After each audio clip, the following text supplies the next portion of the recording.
Chào bạn bè gần xa nhé. Hôm nay mình sẽ hướng dẫn các bạn đi đào một cái đồng quay miễn phí mà dự kiến trong tương lai cái đồng quay này sẽ có giá trị lên đến hàng trăm đô la, rất kinh khủng.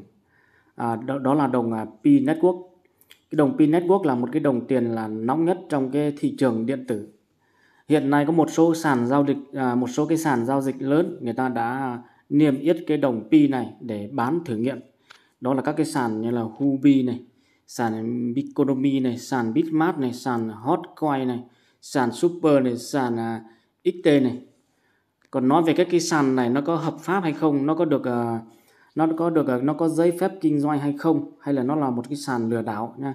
Nó là sàn thực tế hay sàn lừa đảo, nó có được công nhận của các cái nước mà nó đứng chân hay không, thì chúng ta đi tìm hiểu trên báo chí người ta viết nha. Đây là cái tờ báo điện tử là báo mới.com này. Nó cũng nói về cái sàn Huobi và sàn xt.com này chuẩn bị niêm yết cái đồng Pi. Đây mình sẽ dẫn các bạn vào đọc xem nó nói cái gì nha. Đây theo cái trong thông tin của trang báo này là thì cái đồng Pi sẽ được niêm yết trên hai cái sàn là Huobi, niêm yết trên sàn Huobi và sàn xt.com. Vậy chúng ta đi tìm hiểu xem hai cái sàn này là sàn như thế nào, nó có hợp pháp hay không. Trước tiên là chúng ta đi tìm hiểu cái sàn Huobi nha.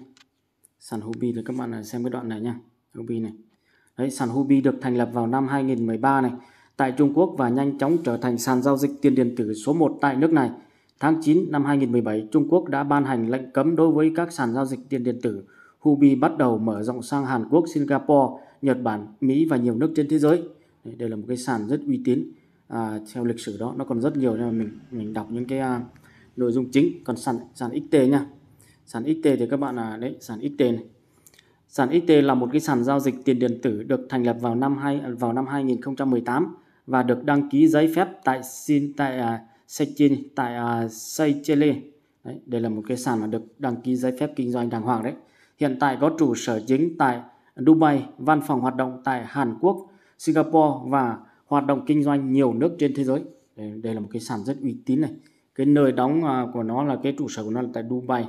Dubai là một trong những cái thành phố mà giàu nhất thế giới. Đấy, thế là các bạn biết là các cái sàn mà mình vừa nói này, cái sàn XT này, sàn Huobi này là các cái sàn mà nó uy tín và nó được giấy phép kinh doanh để hoạt động, chứ không phải là các cái sàn vớ vẩn mà lừa đảo các thứ đâu nha. Đây mình bấm vào cái sàn Huobi này, ta xem cái đồng Pi hiện tại nó có giá trị bao nhiêu và nó có thực sự là có cái đồng Pi ở trong này thực sự hay không nhá. Đấy, mình bấm vào trong này xem. Đây đồng Pi đây.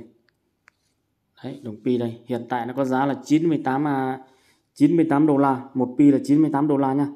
Mấy hôm trước nó lên đến 300 mấy đấy nha, 300 mình đi bấm vào sơ đồ này. Đấy, cái đồng Pi hiện tại là 98 đô la. Mà các bạn xem cái sơ đồ nó này, sơ đồ lên xuống này. Mình kéo về cái thời gian cao nhất của nó nha. Cái đỉnh của nó xem nhá. Thế, đỉnh của nó là từ mấy hôm trước này. Cái đỉnh của nó cao nhất là 348, 300 mấy nha, 320 này. Đây này, đỉnh cao nhất của nó này là 345 đô la này. Các bạn theo cái đường dây này. Đây lúc nó lên cao nhất là 345 đô la. Đấy, một Pi là 345 đô la rồi. Tiền Việt Nam là 345 là trên dưới 10 triệu rồi đấy. Tiền Việt Nam là khoảng gần 10 triệu rồi. Đấy, có giá trị kinh khủng chưa?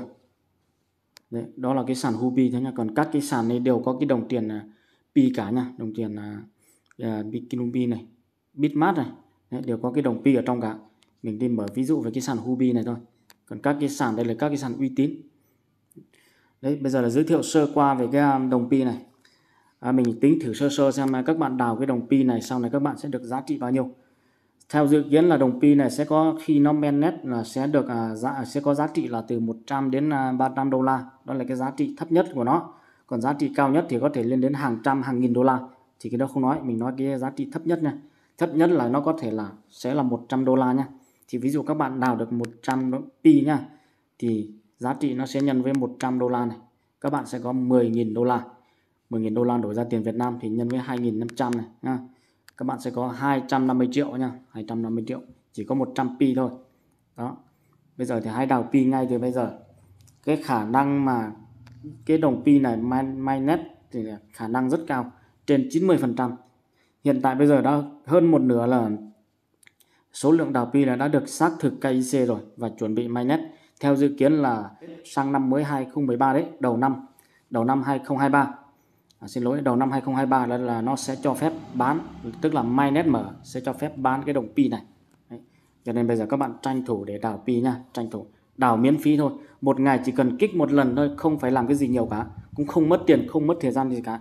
Tội gì mà không đào đâu. Các nhà thương gia người ta đều đào cả, các nhà buôn bán lớn, những người đầu tư về kinh tế lớn người ta đều cái đào cả nha.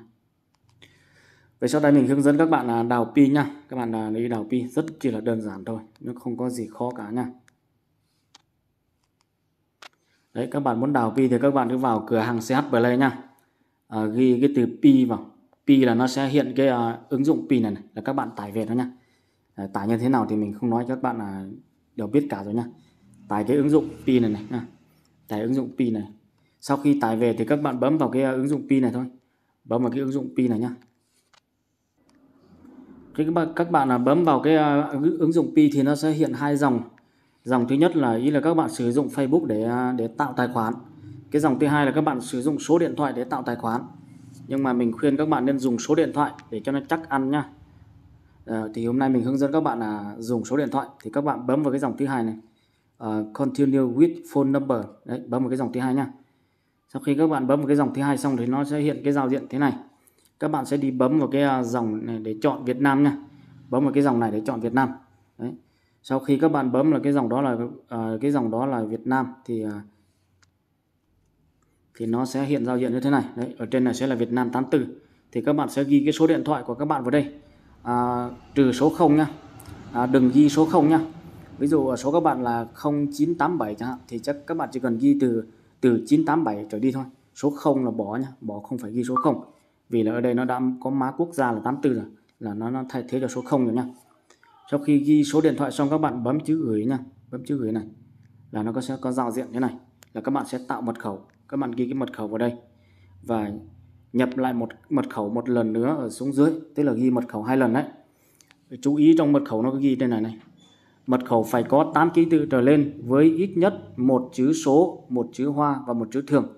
Tóm lại là trong cái mật khẩu của các bạn phải có chữ hoa, chữ thường và số lẫn lộn đấy. Và 8 ký tự trở lên, ít nhất là 8 ký tự trở lên. Đấy, thích dài 10 mấy 20 mấy ký tự cũng được, nhưng mà phải từ 8 ký tự trở lên. Và trong cái mật khẩu nó phải có chữ in hoa, in thường và số lẫn lộn vào đấy. Các bạn cứ ghi họ, tên và ngày tháng năm, họ, tên và năm sinh vào là được, chứ không phải ghi gì nhiều đâu. Ví dụ các bạn ghi Nguyễn Văn này 1983 thế là được rồi đúng không? Nguyễn thì chữ N là viết hoa đi. Đó. Thì sau đó là được rồi. Sau đó nhập lại một lần xuống, nhập lại một lần mật khẩu xuống dòng dưới nha. Sau khi các bạn điền xong 2 dòng mật khẩu là bấm vào chữ gửi nha, bấm vào chữ gửi đây này. Đấy. Là nó sẽ có giao diện như thế này. Thì cái dòng trên là các bạn là tên của bạn này, thì các bạn ghi tên của các bạn nha, tên cả cái tên đệm nha. Ví dụ các bạn là Nguyễn Văn A này thì các bạn phải ghi là Văn A nha, Văn A ở trên này. Ghi in hoa và không có dấu nha. Ghi in hoa không có dấu. Ví dụ Nguyễn Văn A thì các bạn là Văn A ở trên.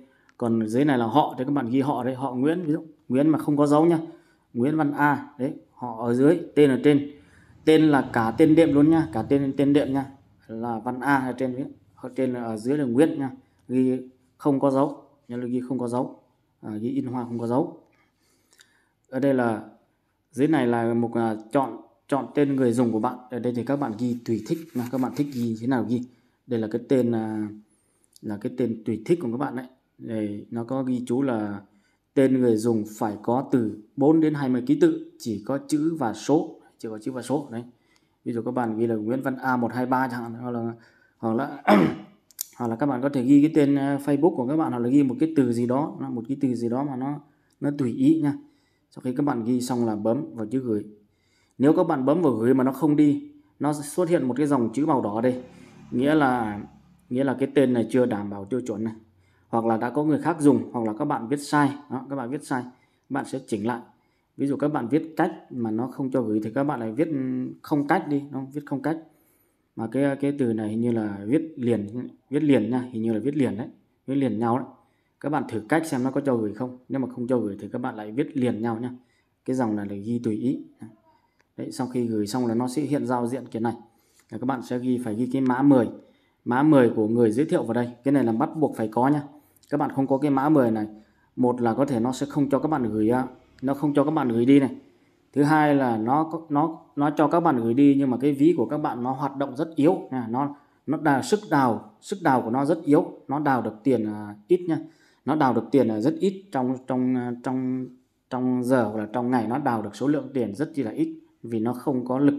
Cho nên các bạn bắt buộc phải ghi mã của người giới thiệu vào. Đấy. Đây là mã người giới thiệu của mình. Nếu các bạn chưa có mã giới thiệu thì các bạn ghi cái mã của mình vào đây nha.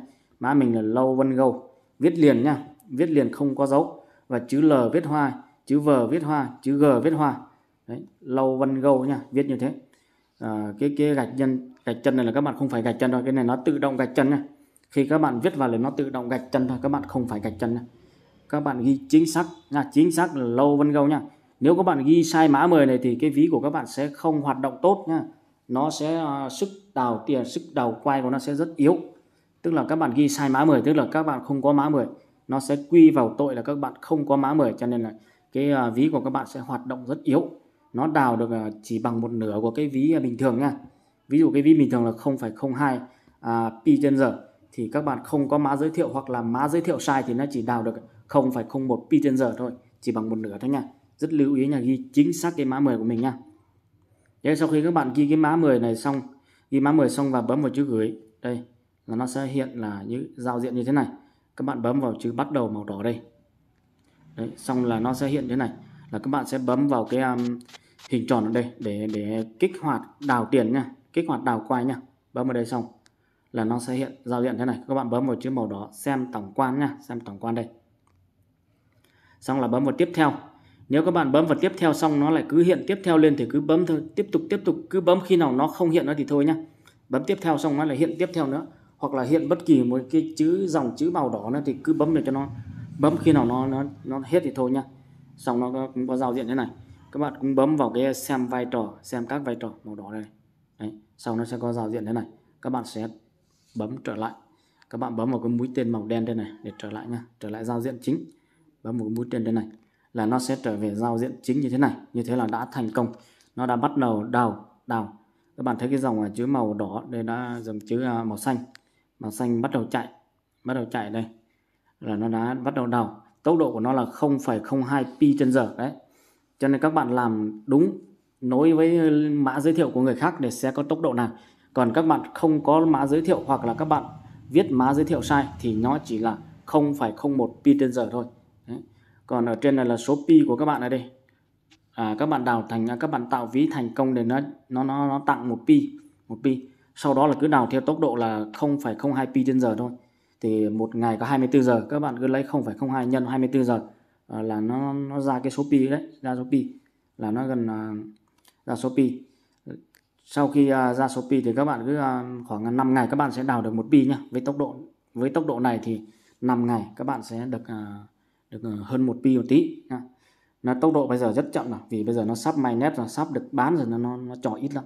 Năm ngoái trở đi thì nó một giờ nó cho nhiều lắm, một ngày đào được 3-4 pi nha.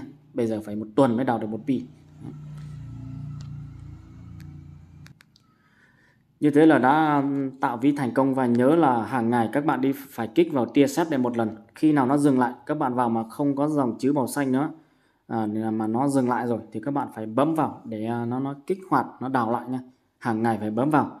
Ví dụ các bạn tạo ví vào lúc 8 giờ sáng ngày hôm nay thì đến 8 giờ sáng ngày hôm sau nó sẽ dừng lại nha. Dừng lại là các bạn lại phải đi bấm kích hoạt cái dòng tia sét này.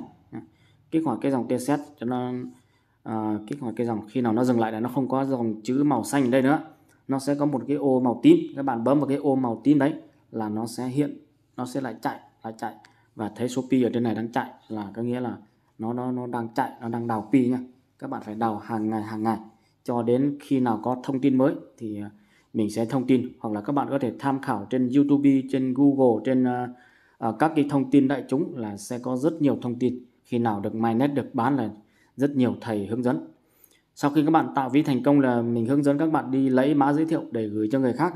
Để ví dụ các bạn mời được người khác thì tốc độ đào này sẽ cao lên rất nhiều nhá. Các bạn mời được vài người thì cái tốc độ này sẽ được nhân lên rất nhiều lần. Hiện tại là tốc độ chỉ có 0,02 thôi, nhưng mà các bạn muốn tăng lên tốc độ 2 pi trên giờ hoặc là thậm chí 10 mấy pi trên giờ là các bạn cứ mời thành viên càng đông thì cái tốc độ đào nó càng cao. Thì các bạn muốn 10 người khác thì các bạn đi lấy cái mã giới thiệu của các bạn nha.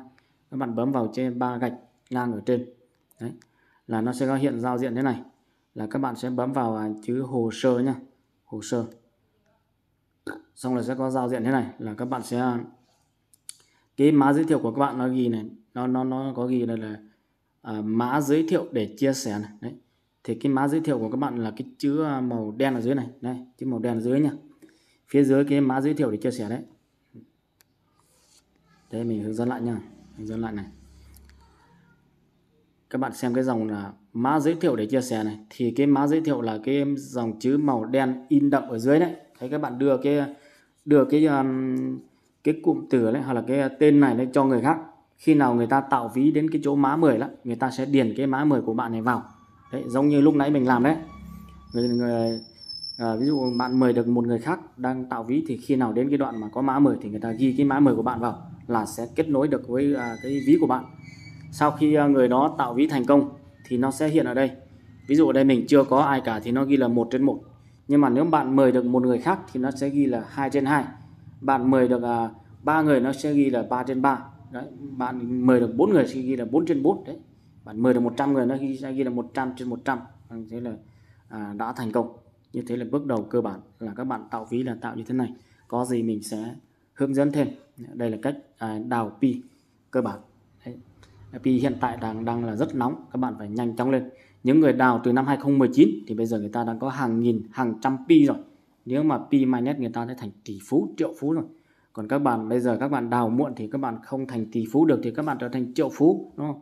Các bạn không trở thành triệu phú được thì trở thành trăm phú đi. Trăm phú không được thì thành chục phú đi.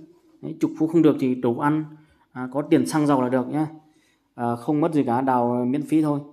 Các bạn nhanh chóng nhá, làm theo hướng dẫn nhá. Xin chào và hẹn gặp lại.